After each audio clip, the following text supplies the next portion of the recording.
नमस्कार दोस्तों। क्या हाल चाल है आपके? कैसे हैं आप लोग?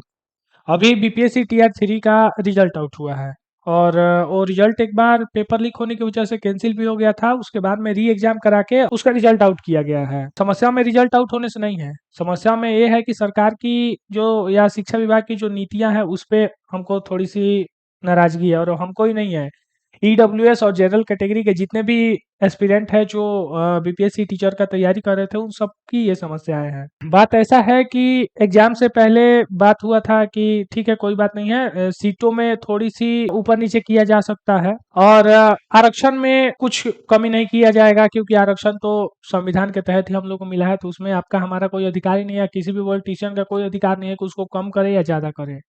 लेकिन बहुत शर्मिंदगी की बात है कि अपने पॉलिटिक्स को बचाने के लिए, अपने एक कम्युनिटी की वोट पाने के लिए सरकार इतने निचले स्तर तक गिर सकती है, ये कोई सपने में भी नहीं सोच सकता है। बीपीएससी टीआर 3 का रिजल्ट आउट होता है और रिजल्ट आने के बाद में पता चलता है कि जो 10% जो ईडब्ल्यूएस कैटेगरी के अभ्यर्थी थे उनका आरक्षण घटा के 4.5% के आसपास कर दिया गया है। और जो सबसे पिछले वर्ग के हैं उनका जो आरक्षण है उसको बढ़ा दिया गया है। इससे यह बात साबित होता है कि किसी एक कम्युनिटी का वोट पाने के लिए, किसी एक कम्युनिटी के वोट बैंक को बनाने के लिए सरकार किसी भी हद तक गिर सकती है। पहले नीतीश चाचा केवल दलों में हेर फेर करते थे, लेकिन अब बच्चों की जिंदगी में भी हेर फेर करना शुरू कर दिया है, जो कि बहुत शर्मिंदगी की बात है। हमें रिजल्ट का कोई दिक्कत नहीं है, एक अटेम्प्ट नहीं दिया या फिर दूसरा अटेम्प्ट आदमी दे के निकाल सकता है। लेकिन हमें चिंता उनकी है कि जिसका ये आखिरी अटेम्प्ट था, जिनका एज अब एक्सपायर हो गया है। एक तो पहले आप लोग एग्जाम कैंसिल कर देते हैं, उसके बाद में फिर उसके 4 महीना 5 महीने के बाद आप लोग एग्जाम लेते हैं।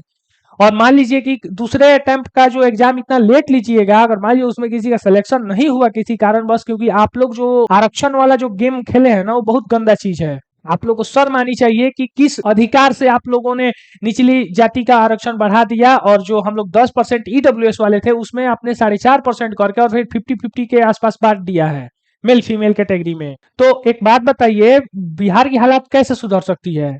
जब अनपढ़ लोग जब टीचर बन जाएंगे या जो तेज तराज आदमी रहेगा वो फेल हो जाएगा, तो फिर बिहार की शिक्षा नीति कैसे बदलेगी? केवल उसके ऊपर योजनाएं पास करने से बिहार की बदहाली नहीं दूर हो जाएगी, बिहार का शिक्षा नीति नहीं बदल जाएगा। केवल योजना पास करने से सब नहीं होता है। आप ऐसे समझिए कि एक एग्जाम्पल के तौर पे मैं बता रहा हूँ कि हम लोग का जो कटअप गया था ईडब्ल्यूएस कैटेगरी वाले का, वो 80 के आसपास गया था। और जो पिछले जाति के लोग हैं उनका 50-60 के आसपास गया था। तो एक बात बताइए, हमने 80 नंबर लाया है तो इसका मतलब हमारे अंदर योग्यता है। अपनी योग्यता के दम पे मैंने 80 नंबर लाया है। और खुदा ना खास मैंने 80 नंबर नहीं लेके आया, मैं 70 नंबर ही लेके आता हूँ। तो मैंने अपनी योग्यता के ऊपर लेके आया 70 नंबर। वहीं किसी अदर कास्ट में है कि आप 50 नंबर लेके आइए, आपका कटअप 50 पे बन जाता है। तो आप एक बात बताइए, ऐसे प्रैक्टिकली आप सोचिए ना। ऐसे आम जीवन में होता है कि जो कम नंबर लेके आएगा उसका सिलेक्शन हो जाए, और जो ज्यादा नंबर लेके भी वो पिछड़ा हुआ है, तो फिर बदहाली कैसे दूर होगी शिक्षा की? जब अनपढ़ ही बच्चों को पढ़ाएगा ना तो बच्चे कभी पढ़ाकू नहीं बनेंगे, वो भी अनपढ़ ही रहेंगे। सरकार इस पे ध्यान नहीं दे रही है, बहुत शर्मिंदगी की बात है। कहीं ना कहीं इस चीज पे सरकार को ध्यान देना चाहिए, और अगर सरकार इस पे ध्यान नहीं देती है तो हमारे जो टीचर कम्युनिटी के जितने भी एस्पिरेंट हैं जो बीपीएससी टीआर 3 का प्रिपरेशन किए थे, या जो बीपीएससी के एस्पिरेंट है जो उसका प्रिपरेशन करते हैं, वो उच्च न्यायालय तक जाएंगे। क्योंकि दंगा करने से और आंदोलन करने से कोई फायदा नहीं है, क्योंकि लोकतंत्र के नाम पे अब यहाँ लोकतंत्र नहीं बचा है, वो राजतंत्र हो गया है। तानाशाही धड़ल्ले से चल रही है। पिछली बार जब बच्चे रोड पे उतरे थे तो उन्हें मार कर अधवारा कर दिया गया था। एक से एक ऐसा मैं फोटो दिखा दूंगा ना कि आप लोग दंग रह जाइएगा। वो भी टीचर के ही तैयारी कर रहे थे, वो कहीं के आतंकवादी नहीं थे।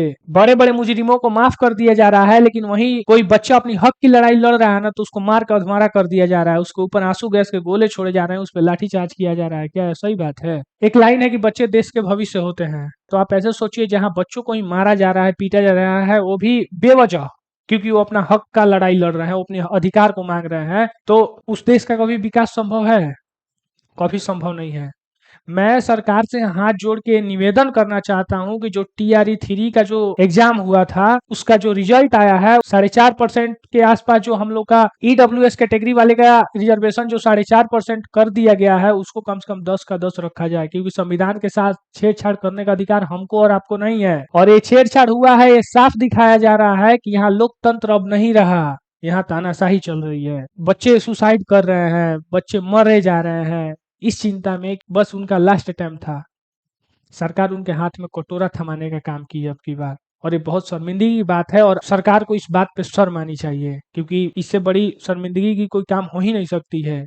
आप बच्चों के भविष्य के साथ खेलने का काम किए और एक बार नहीं है, ये बार-बार का होते रहा है। और ये जो अभी हुआ है इसको कतई बर्दाश्त नहीं किया जाएगा और हम लोग उच्च न्यायालय तक का रुख करेंगे और सरकार से अपनी हक की लड़ाई लड़ेंगे। बाकी इस वीडियो को जितने भी बीपीएससी के एस्पिरेंट हैं उन तक ये वीडियो को जरूर पहुंचाइए, चैनल को सब्सक्राइब करिए, वीडियो को लाइक करिए और जितना से जितना हो सके इसको शेयर करिए ताकि हमारी बात सरकार तक पहुंचे, क्योंकि ये हमारी आवाज़ नहीं है, ये आप सबकी आवाज़ है और इसको उठाने का भी काम हमारा ही है, इसकी ज़िम्मेदारी भी हमारी है। बाकी फिर मैं मिलता हूँ एक नए वीडियो के साथ, तब तक के लिए जय हिंद, जय श्री राम।